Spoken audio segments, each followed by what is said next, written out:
গাড়িতে উঠে গেছে এবং আমরা তখন মুভ করে আসছি এবং এখানে আসার পরে আমরা আমাদের পিছনে একটা জিপ আটকায় গেছে।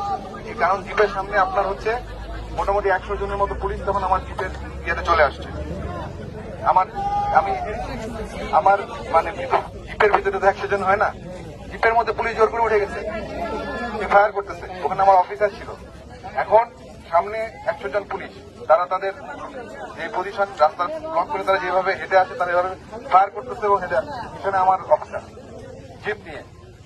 আমি বুঝাতে পারছি আপনাদের, তারা কিন্তু ফায়ার করতে করতে বাইপাস পার হয়ে পল্লীবদ্ধ হয়ে এই পর্যন্ত এসে তারা এখানে আত্মসমর্পণ করছে। আর তারা জানে তারা যেভাবে আসতেছে এটা ঠিক না, তারা যেভাবে নির্বিচারে গুলি চালাচ্ছে আমাদের নিজেদের সাধারণ ভাই বোন। আমি নিজের চোখে দেখেছি, তো আমি জন্য আপনাদের বলতে আপনারা হয়তো অনেকে ওখানে দেখেন নাই বা দূরে ছিলেন বা অনেক শুনেছেন। আমি যখন ওখানে গেছি আমি দেখছি আমাদের লোকজনের গায়ে যে গুলি লাগছে তারা এসে দেখাচ্ছে এবং এটা শুধুমাত্র যে আপনার দিয়ে বুলেট ফায়ার করেছে তা না, তারা এখানে মারণাস্ত্র হিসেবে ওটাকে ব্যবহার করেছে। তারা এখন এসে এখানে ঢুকে গেছে, আমার গাড়ি নিয়ে এখানে এসে ঢুকে গেছে। এখন আপনারা আমাকে একটা জিনিস বলেন, তাদেরকে এখানে ঢোকানোর পরে নিরস্ত্র করা হয়েছে, তাদেরকে গ্রেফতার করা হয়েছে। এখন তাদের নথিপত্র, নাম, কি কি কোন দায়িত্ব, এই সকল জিনিসপত্র ডকুমেন্টেশন করা হবে। তাদেরকে কিন্তু প্রথম কথা তাদেরকে গ্রেফতার করা হয়েছে, এটা কি ক্লিয়ার আপনারা?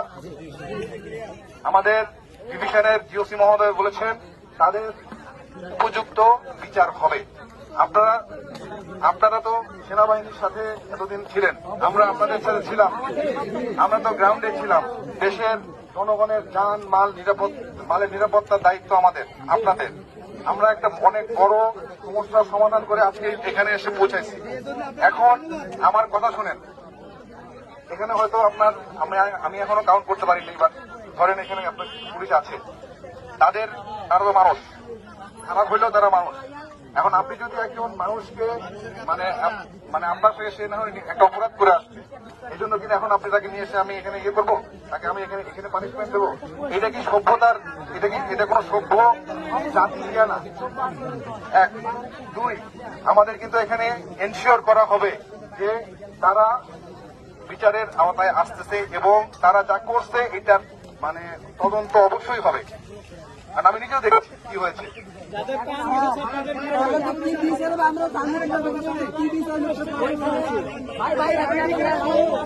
আপনারা সবাই বলবেন না,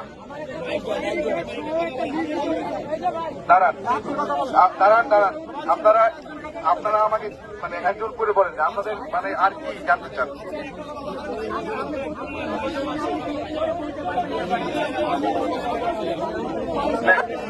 পুলিশের